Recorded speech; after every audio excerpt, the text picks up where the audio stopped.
अब ये जानना पड़ेगा आपको कि AFMP कैसे ढूंढते हैं। तो देखो पहली बात तो एवरेज है,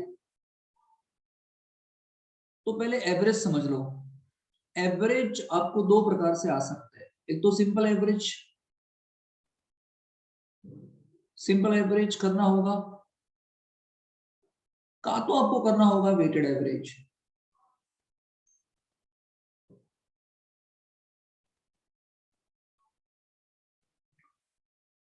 अभी जो एवरेज निकालना है, इट में बी सिंपल, इट में बी वेटेड। सर सिंपल कब, वेटेड कब?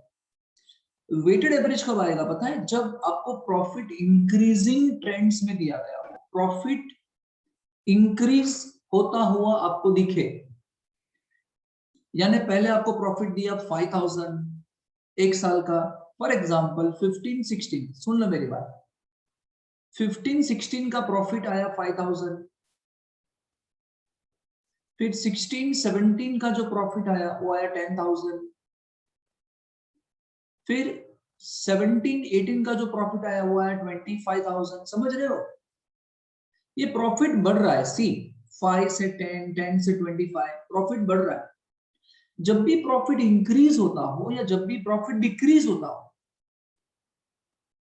कंटिन्यूअस इंक्रीज कंटिन्यूअस डिक्रीज, ऐसे केसेस में हम क्या ढूंढेंगे? Weighted average. और सिंपल एवरेज में क्या होगा?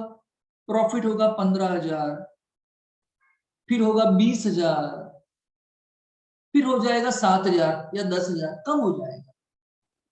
इंक्रीज होगा, इंक्रीज होगा, फिर कम हो जाएगा, फिर बढ़ेगा, फिर कम हो जाएगा। तो ऐसे केसेस में क्या ढूंढेंगे हम? Simple average.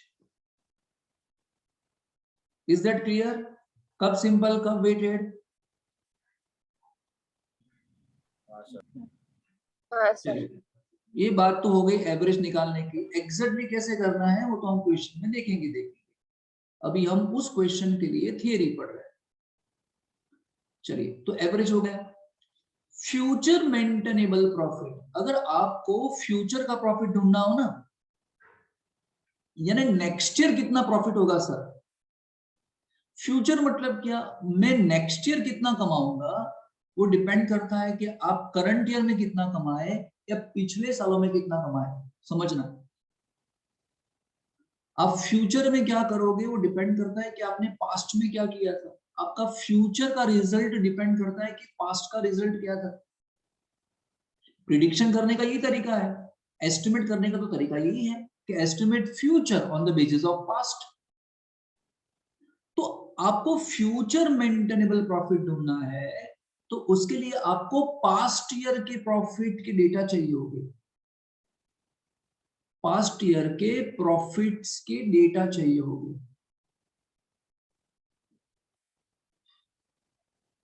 जो आपको क्वेश्चन में दे दिया होगा। जैसे कि आपको ऐसा दे दिया कि 2015-16, फिर 2016-17, फिर 2000, है ना? ये 3 साल दिए, पिछले साल, ये प्रीवियस ईयर है, पिछले साल है। अरे बाबा, एवरेज निकालने के लिए हमको एटलीस्ट 2 साल तो चाहिए ना, एवरेज कैसे निकालेंगे अदरवाइज? तो पिछले साल का आपको प्रॉफिट दिया होगा, कितने साल का? 2 साल का दिया होगा, 3 साल का दिया होगा, 5 साल का दिया होगा, इट में भी एनीथिंग। तो जो भी तुम्हें प्रॉफिट दिया है ना, तो यहां लिख दे प्रॉफिट, जो भी गिवन है in the example, you simply put here, यहां रख दो। अब इस प्रॉफिट में कुछ कुछ चीजें आपको ऐड करनी है और कुछ कुछ चीजें आपको माइनस करनी है। हेलो, हाँ सर। आपको जो प्रॉफिट दिया होगा ना सर, उस प्रॉफिट पे कुछ एडजस्टमेंट्स करने पड़ेंगे, तब जाके आपको फ्यूचर मेंटेनेबल प्रॉफिट मिलेगा। सर कौन कौन से एडजस्टमेंट करने पड़ेंगे? कुछ ऐड होगा और कुछ होने वाला है माइनस। तो मेरे साथ साथ लिखते जाना, क्या प्लस और क्या माइनस। चल लिख पहले, अगर तुम्हें एबनॉर्मल लॉस दिया है,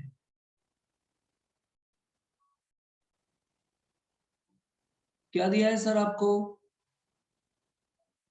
अगर आपको एबनॉर्मल लॉस दिया है ना सर, तो वो क्या कर दोगे? प्लस। पूछो क्यों? अरे यार, एबनॉर्मल लॉस दिया है हमको, तो वो प्रॉफिट चाहिए जो ऑपरेटिंग नेचर का हो। समझो मेरी बात। एबनॉर्मल लॉस या एबनॉर्मल इनकम भी नहीं चाहिए। गुडविल टोटली आपके ऑपरेटिंग प्रॉफिट पे डिपेंड करती होनी चाहिए। आप सुन रहे हो क्या मुझे? मैं लॉजिक जो बोल रहा हूं आपसे, गुडविल जो है वो आपके ऑपरेटिंग प्रॉफिट से होनी चाहिए, ना कि नॉन ऑपरेटिंग एक्सपेंस से। Extra ordinary profit, extra ordinary loss, exceptional loss, exceptional profit, capital profit, capital loss, abnormal profit, abnormal loss, ये सब चीज नहीं चाहिए प्रॉफिट के अंदर। ये सब चीज थोड़ी ना रिकरिंग नेचर की होती है, ये तो कभी कभी हो जाती है। तो जो कभी कभी होने वाली आइटम्स होती है वो प्रॉफिट को अफेक्ट नहीं करनी चाहिए ना। गुडविल यानी रेपुटेशन, आपके बिजनेस का रेपुटेशन वो बनता है आपके सेल्स से, आपके प्रॉफिट से। लेकिन उस प्रॉफिट के अंदर एबनॉर्मल आइटम्स नहीं होनी चाहिए, एक्स्ट्रा ऑर्डिनरी आइटम्स नहीं होनी चाहिए, ऑपरेटिंग नेचर का प्रॉफिट होना चाहिए। गॉट द थिंग मैं क्या कह रहा हूं? तो एबनॉर्मल लॉस अगर हुआ हो और आपने पहले माइनस कर दिया हो, समझो पहले आपने माइनस कर दिया था, तो अभी क्या करोगे आप? इसमें प्लस कर दोगे। समझ में आया मैं क्या कर रहा हूं? प्लस कब करोगे सर? पहले माइनस किया था इसलिए हम प्लस कर रहे हैं, तो रिवर्स इफेक्ट दे रहे हैं, रिवर्स। हेलो। तो वो किसी भी साल में हो सकता है सर। सर यहाँ पे भी हो सकता है, सर यहाँ पे भी हो सकता है। जिस साल में ऐसा हुआ हो ना, उस साल में जाके प्लस करना पड़ेगा। सभी ईयर में प्लस नहीं करना है सर। जिस ईयर में बोला गया हो उस ईयर में जाके प्लस करने का। लेकिन हम तो थियरी पढ़ रहे हैं ना, तो it may be in any case, any year. Hello. चलो, एबनॉर्मल लॉस प्लस कर दोगे, फिर loss on sale of fixed assets, ये भी प्लस कर दोगे। जिस साल में दिया गया हो उस साल में प्लस करना। Over valuation, over valuation of opening stock,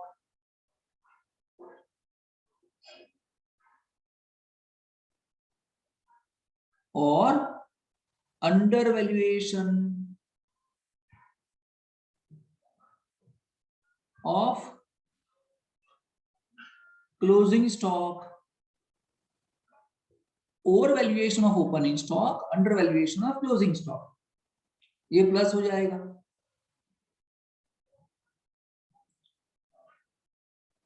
एक बात मुझे बताओ, ओपनिंग स्टॉक का ओवर वैल्यूएशन करोगे, है ना? ओपनिंग स्टॉक अगर आप ज्यादा गिन लोगे तो आपका एक्सपेंस बढ़ेगा कि इनकम बढ़ेगी?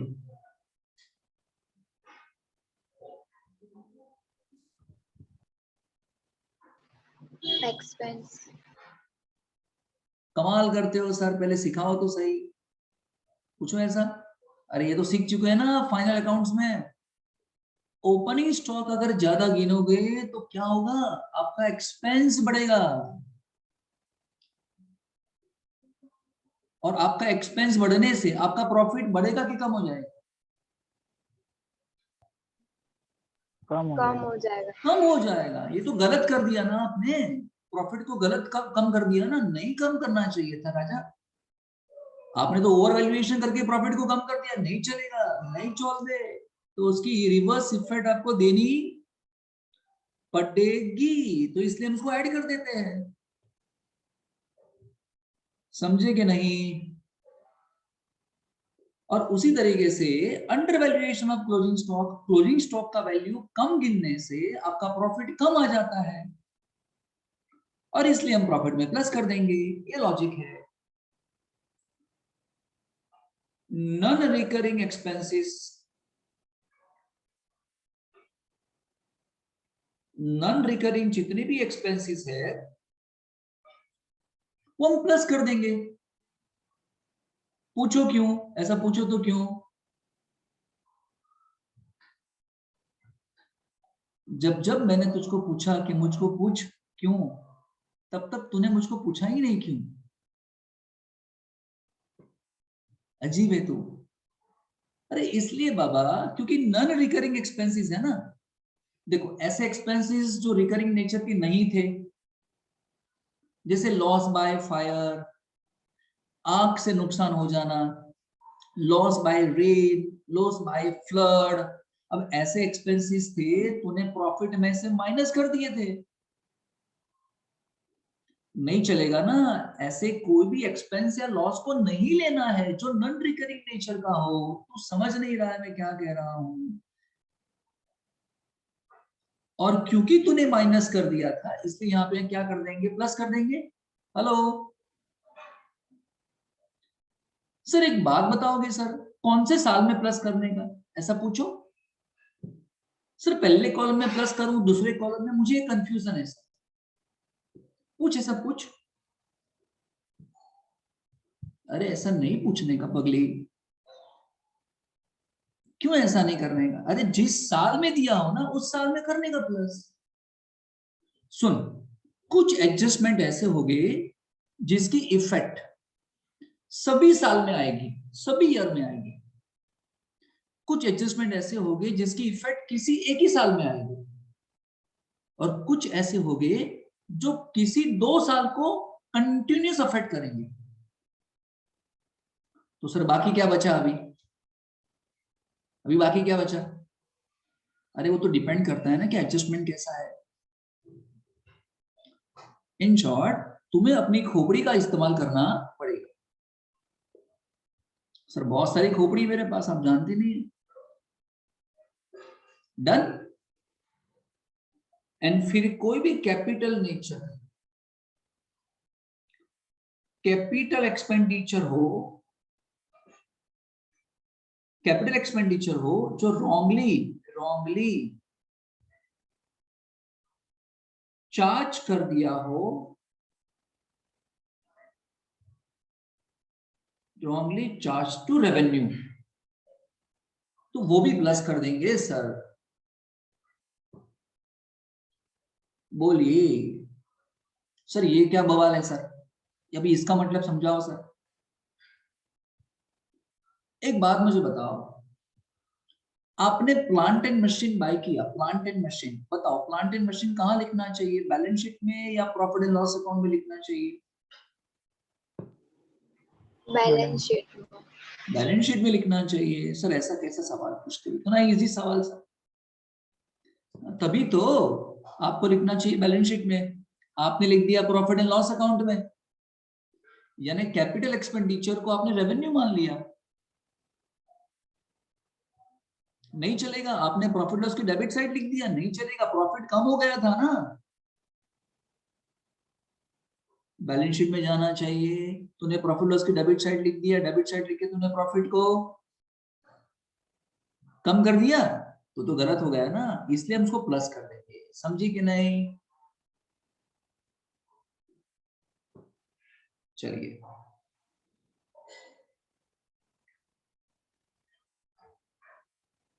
समझ में आया कि नहीं?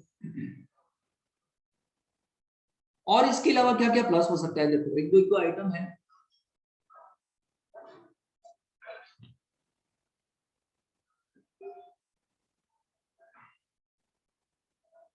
और भी प्लस में जा रहे हैं। हाँ, कोई भी प्रोविजन फॉर लायबिलिटी हो, प्रोविजन फॉर लायबिलिटी जो करना जरूरी था लेकिन किया नहीं आपने। सॉरी ये सॉरी ये नहीं आएगा, ये तो माइनस वाली आइटम हो गई। ठीक है, ये खत्म हो गया। ठीक है ठीक है भैया, बोला ना सॉरी, तो क्या अभी पीछे पड़ जाओगे? चलिए अभी लेस में ही आते हैं। कौन कौन सी आइटम को माइनस किया जाएगा प्रॉफिट में से? चलिए यहाँ पे क्या था देख, एबनॉर्मल लॉस, तो अभी क्या लिखेंगे बता, बोलना। एबनॉर्मल गेन भी तो अफेक्ट नहीं करना चाहिए ना प्रॉफिट को। एबनॉर्मल कोई भी चीज अफेक्ट नहीं करनी चाहिए। ये loss on sale of fix assets है, तो ये क्या लिखेंगे बोल?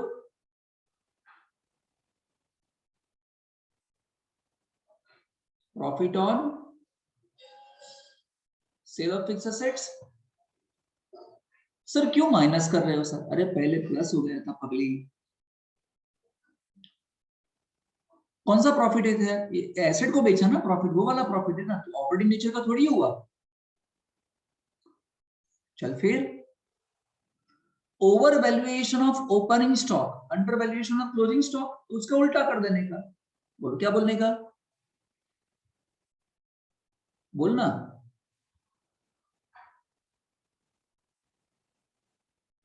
अंडर वैल्यूएशन ऑफ, बोलो, opening stock and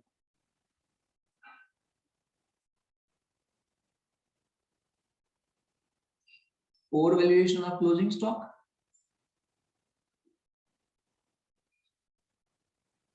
non recurring incomes, ऐसी इनकम जो बार बार रिकर नहीं होती है, कभी कभी होती है, ऐसी इनकम अगर प्लस हो गई है प्रॉफिट में से तो माइनस कर देना पड़ेगा।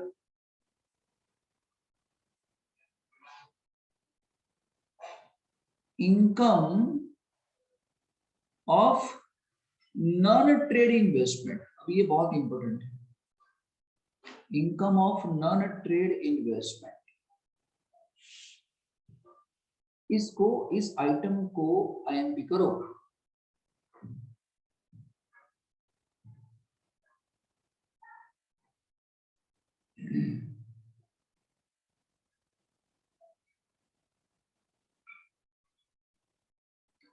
कोई प्रोविजन फॉर लायबिलिटी करना बाकी हो आपको किसी ईयर के प्रॉफिट में, तो माइनस कर देना। डेप्रीशिएशन गिनना बाकी हो फिक्स एसेट्स पे, तो माइनस कर देना। इंटरेस्ट ऑन डिबेंचर्स गिनना बाकी हो, है गिनना बाकी हो तो ही माइनस करना है। एंड कोई भी फ्यूचर के एक्सपेंसेस हो जो फ्यूचर में होने वाले हैं, तो उसको भी माइनस कर देना। ये तीन चीज इफ नॉट डन, ये की ना हो तो ही करना। If not done then only, तो ही उसकी इफेक्ट देना, ऐसा क्या?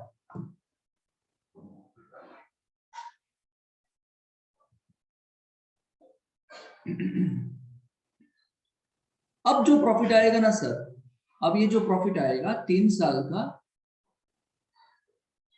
ये हमको मिला 3 साल का प्रॉफिट एडजस्टमेंट के बाद वाला, ये एडजस्टमेंट के बाद वाला प्रॉफिट मिला।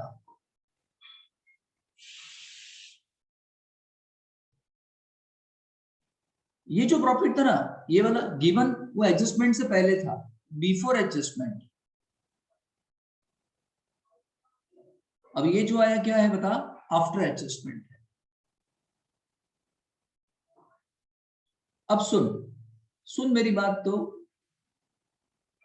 लिखना मत, तो सुन मेरी बात। अगर ये 3 ईयर के प्रॉफिट ऐसा है, ये 3 साल, यहाँ प्रॉफिट आया फॉर एग्जांपल 2 लाख रुपए, यहाँ प्रॉफिट आया 3 लाख रुपए, और यहाँ प्रॉफिट आया 1,50,000। बोल सिंपल एवरेज के वेटेड एवरेज, जल्दी बोल। Simple average. Simple average. Simple average. Simple average क्यों? देख बढ़ा और फिर कम हो गया। टोटल कर कितना आएगा तीनों का? 6,50,000 डिवाइड बाय 3, 3 2 जा 6, 3 1 जा 2, 3 6 जा 18। बोल कितना आ रहा है? Something something. हेलो, इसे बोलते सिंपल एवरेज। अब तुम्हें ऐसा लिखना नहीं हो, मैंने ना बोला तेरे को लिखने के लिए, पागल, समझने के लिए बोल रहा हूं तेरे को। समझ में आ गया? और सुन ले, ओए ओए ओए ओए ओए ओए, सुन ले, ये हो गया। अब सुन, ऐसा ना होके ऐसा है। सर ऐसा कैसा? यहां पे लिखा है 4 लाख रुपए। ओहो, तो ये बड़ा, ये भी बड़ा। अभी यहां पे इस्तेमाल किया जाएगा वेटेड एवरेज। वेटेड एवरेज कैसे करोगे? इसको आप वेट दोगे 1, इसको वेट 1, इसको वेट 2, इसका वेट 3, फिर मल्टीप्लिकेशन करोगे, मल्टीप्लिकेशन कितना आएगा? 2 लाख, फिर 6 लाख, फिर 12 लाख। बोल, सबका टोटल कर। 12 लाख, 6 लाख, 2 लाख, कितना होगा? 20 लाख। 20 lakh. क्या बात है, बहुत होशियार हो यार आप लोग। डिवाइड बाय 3, 2, 5 और एक 6, डिवाइड बाय 6, टोटल वेट। समझ में आया कैसे करेंगे वेटेड एवरेज? हाँ सर, हाँ।